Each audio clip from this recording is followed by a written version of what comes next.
HVAC school, my thoughts. What are my thoughts about HVAC school?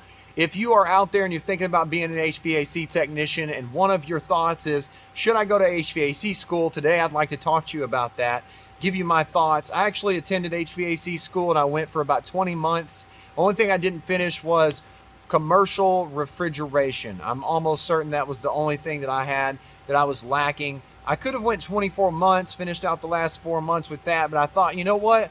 I'm already going to be at a company that's a residential company, and that's something I want to talk to you about as well. Is you need to think about your future, your career, based off of what your market is in your area, unless you're planning on moving somewhere else. So HVAC school. Now, HVAC school is where you get an idea, you get the theory, and you learn a lot about what the air conditioning, refrigeration industry is all about, HVAC.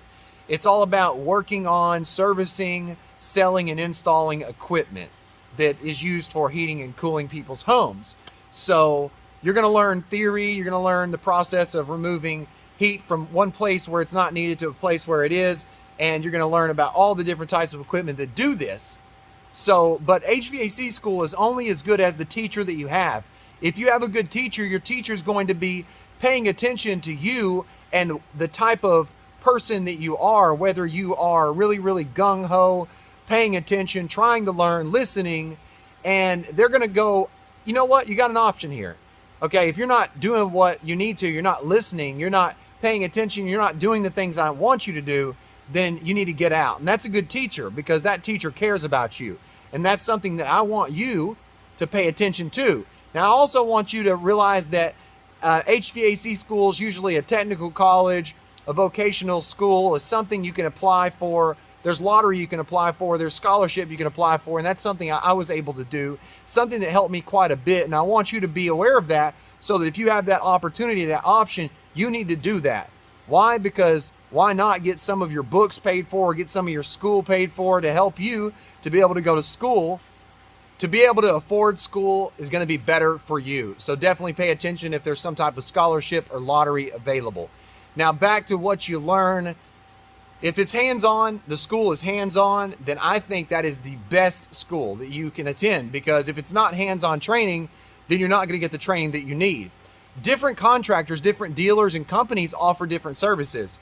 So you'll get out of school and you may be doing some type of service at one company that another company doesn't offer, like duct cleaning or servicing and maintenance. A lot of companies offer maintenance. Some companies don't. Some companies just focus on certain types of jobs, whether it's residential, whether it's commercial, where you're working on big equipment, you're working on chillers and cooling towers and boiler systems, or you're working on residential systems where you're going from mini homes to work on different types of splits or package units, furnaces, heat pumps, gas units, propane, whatever it is.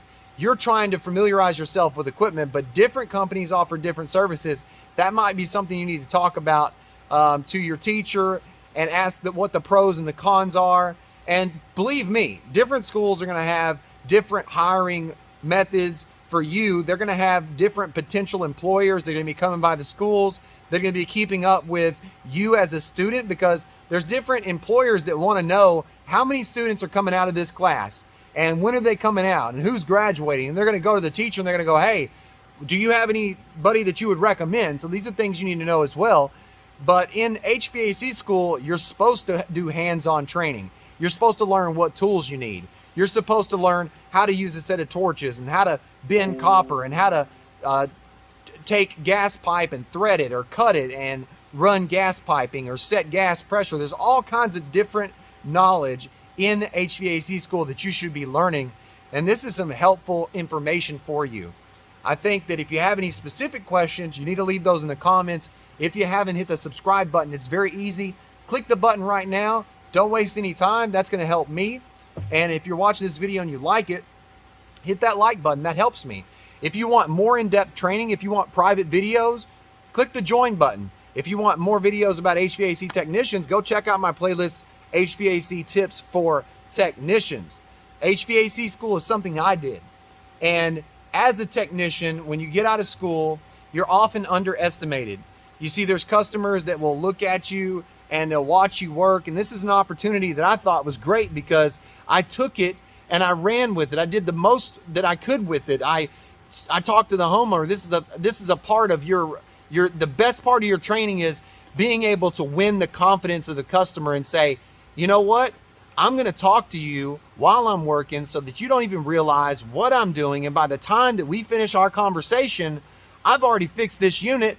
I'm telling you the details of what I did after and asking you if you have any questions. This is something you're going to be able to have the opportunity to do. Don't feel like you are really being condescend. You know, it's something that's normal. When you get out of school, I was really young. I was like 20 years old, 21 years old at the time. And, you know, I looked really young. And they go to your house, you go to their house, and the first question is, how long you been doing this, son? Have you been doing this long? You get the same thing every time. Take that and love it, every moment of it. Say, hey, you got a big day planned? What are you doing today, sir? You know, what are you doing, ma'am? And say, this is your equipment. This is okay. Let's check this out. Let's figure out what's wrong with this. You know, go with it. Run with it. Don't be ashamed because you're just out of school. When you go to school, you're learning the basics. When you get out of school, that's when you really start to learn. But you got to make sure that there's people around you that care. You can't have somebody who has a bad attitude, who's negative, who's not positive, who thinks that they're not going to make it, or a teacher who doesn't really care about you. You can't have that. And that's some of the best advice I can give you. How you view what you do affects how you do what you do. So if you think that you're going to do a terrible job, you might do that. But I don't want you to think that. You need to think that you're going to do a great job. You need to focus on what the job is so that you can get it done. When I got out of school, I didn't know much. I didn't know what was going to happen. But now I think about things differently, and you are, in the sense that when you start to figure out your job, figure out what you need to do, and you start doing it, and you're able to get it down pat, and then it's autopilot, and you can talk to the customer, and you can keep your eyes closed and do what you need to do, then you're going to start thinking of it in a different sense. You're going to start thinking, can I do this differently? Can I do this faster? Can I do this more efficiently? Can I do this with, you know, some other type of way? This is going to change. Your career is going to change because you're going to realize, I can do this. I've done this. I can do this. You might be doing some plumbing. You might be doing some electrical work. You might be doing some HVAC work, which is all of those. So there's a lot to this industry. HVAC school is just one step.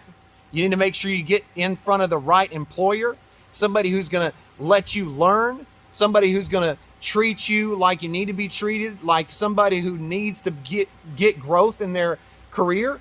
Because the worst employer that you can have is somebody who just says, go get it done. That's what I need. You know, just get it done. If you can't do it, I'll get somebody else to do it. They need to be willing to train you the right way. And if they can't, then you need to find somebody else. And that's what I have to tell you about HVAC school. You need to get the right leader so that he cares about you.